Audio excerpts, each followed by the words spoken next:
Quando falamos da fronteira americana, estamos se referindo a longas viagens a cavalo, à procura de um saloon e um bom whisky em uma colônia distante, e dias sem um banho, dormindo no chão à beira de uma pequena fogueira, para não chamar a atenção dos peles vermelhas. Geograficamente, a fronteira refere-se ao assentamento das terras indígenas a oeste do Mississippi, que são o atual centro-oeste, Texas, grandes planícies, montanhas rochosas, sudoeste e costa oeste. Bom, estamos nos referindo ao Velho Oeste, também conhecido como Oeste Selvagem, e o famoso Faroeste, onde viveu alguns apaches consagrados e pistoleiros de respeito. Vamos lá! Billy the Kid. Este era o apelido de Henry McCarthy, nascido em 23 de novembro de 1859, em Nova York, Estados Unidos. Fora da lei, americano que foi um dos mais notórios pistoleiros do Oeste. A família mudou-se para o Novo México e, no início da adolescência, Billy caiu em uma carreira de roubo e ilegalidade, vagando pelo sudoeste e norte do México, muitas vezes com gangues. Em dezembro de 1880, ele foi capturado por Garrett e foi julgado por ocisão em Mesilla, Novo México. Em abril de 1881, foi considerado culpado e condenado à forca. Billy the Kid abateu 21 homens ao longo de suas façanhas, incluindo o abate de 2 governantes de estado. Billy the Kid foi abatido aos 21 anos pelo famoso xerife Patrick Floyd Garrett, ou mais conhecido como Pat Garrett. O túmulo de Billy the Kid está em Fort Sumner, Novo México. Jesse James é um dos bandidos mais notórios da história do Velho Oeste americano, como um membro proeminente da gangue James Younger, de alto perfil. Seu nefasto terror e roubo de bancos, diligências e trens em meados do século XIX lhe renderam status de celebridade.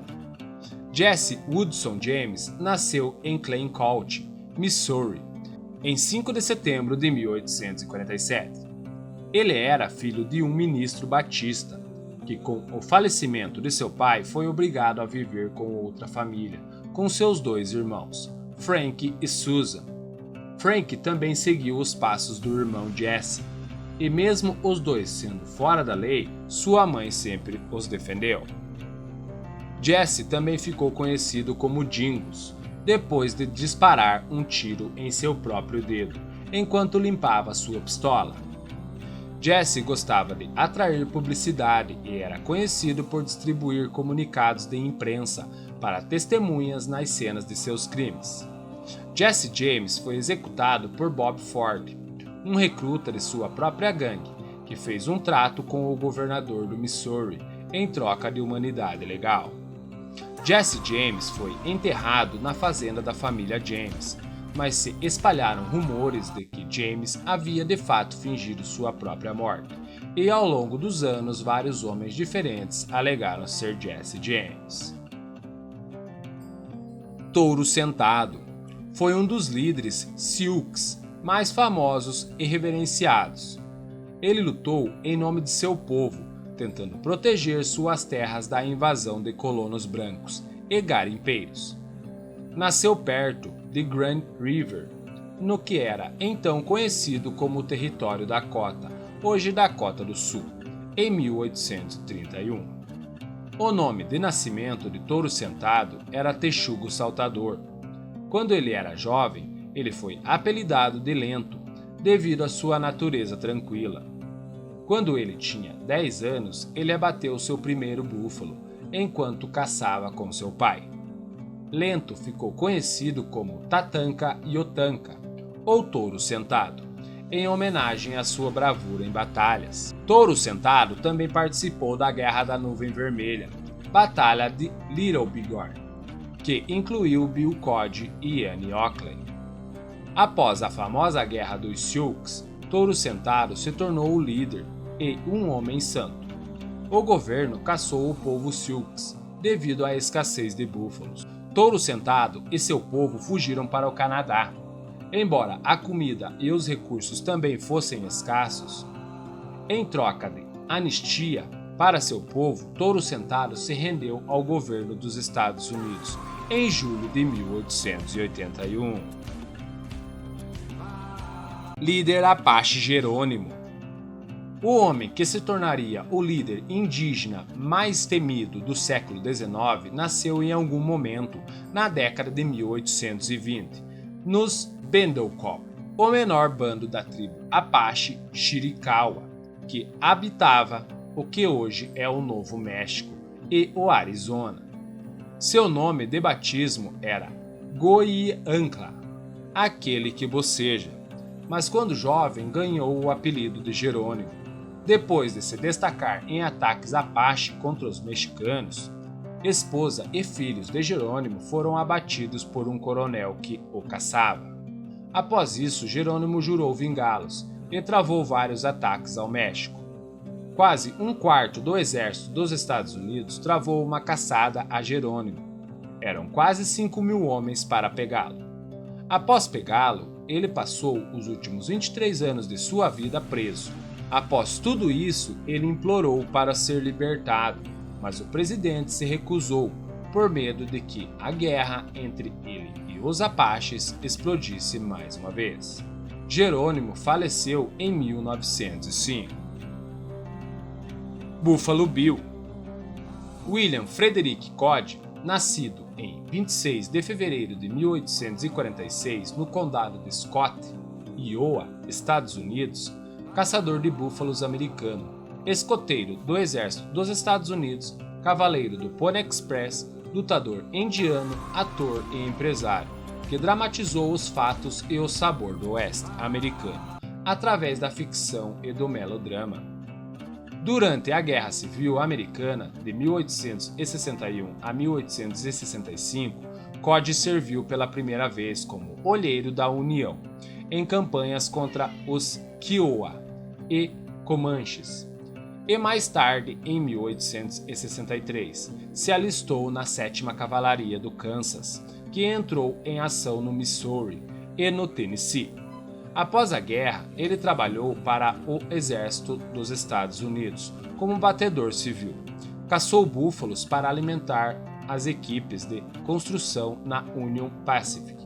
Durante este tempo, disse que ele abateu cerca de 4.890 cabeças de búfalos e logo se tornou conhecido como abatedor de búfalos campeão das grandes planícies. Cody adquiriu uma reputação não apenas pela pontaria precisa, mas também pela lembrança total do vasto terreno que havia atravessado, conhecimento dos costumes indígenas, coragem e resistência. Essas façanhas forneceram material que transformaram Cody em um herói popular ocidental. Então, ele se tornou o Buffalo Bill. Criou o show do Oeste Selvagem. Por muitos anos, Cody se apresentou durante o inverno e continuou a patrulhar o exército no verão, ou escoltar grupos de caça para o oeste. Nos seus anos finais, aos 71 anos, começou a perder toda a sua fortuna por investimentos ruins. Sua última aparição pública ocorreu apenas 2 meses antes de sua morte. Wild Bill Hickok foi uma lenda em sua própria vida. Um homem de muitos talentos, Hickok também exerceu seu ofício como jogador, ator, garimpeiro e batedor do exército, embora seja mais conhecido por seu tempo como xerife pistoleiro. O homem que se tornaria Wild Bill nasceu como James Butler Hickok em 1837, em Homer, agora Troy Grove, Illinois. No final da adolescência, ele se mudou para o oeste do Kansas. Por volta dessa época, o jovem James Hickok começou a usar o nome de seu pai, o William. A parte selvagem veio depois, e também conheceu Buffalo Bill Cody, então apenas um mensageiro em um vagão. Hickok salvou Cody de ser espancado por outro homem, e os dois se tornaram amigos de longa data. Durante a Guerra Civil Americana, Hickok serviu como carroceiro, olheiro e, alguns dizem, espião antes de se demitir e viver como jogador em Springfield, Missouri. Durante um jogo de pôquer, as tensões com um ex-amigo, Davis Touch, vieram à tona devido a dívidas de jogo, provocando um impasse na praça da cidade. Os dois ficaram de lado um do outro, a 70 metros de distância, antes de disparar simultaneamente. O tiro de Touch falhou, mas o de Hickok atingiu Touch nas costelas e ele desmaiou e faleceu. Em 1º de agosto de 1876, Hickok foi abatido em um jogo de cartas. Jim Miller. Muitos bandidos infames aterrorizaram o Velho Oeste, mas Miller era considerado o pior. As façanhas homicidas de Miller, do Texas Central ao Novo México, do Texas Ocidental ao território indígena, resultaram no desaparecimento de até 50 homens, segundo a própria contagem de Miller.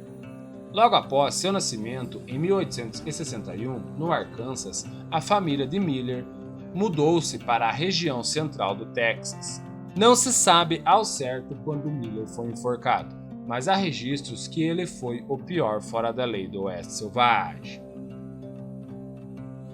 Mas também você deve se perguntar se sobreviveria a viver no Velho Oeste. As doenças eram desenfreadas, pois a higiene era severamente deficiente. Shampoo, papel higiênico e spray de mosca, de jeito nenhum. A maioria dos vaqueiros viajava continuamente, de estados em estado, procurando empregos por salários escassos. Viver nesse período era solitário. Há alegações de que algumas pessoas realmente enlouqueceram com o isolamento de viver no Ocidente. O Ocidente era o paraíso para os homens e cães, mas o inferno para mulheres e cavalos. Isso é amplamente verdadeiro. Será que você sobreviveria?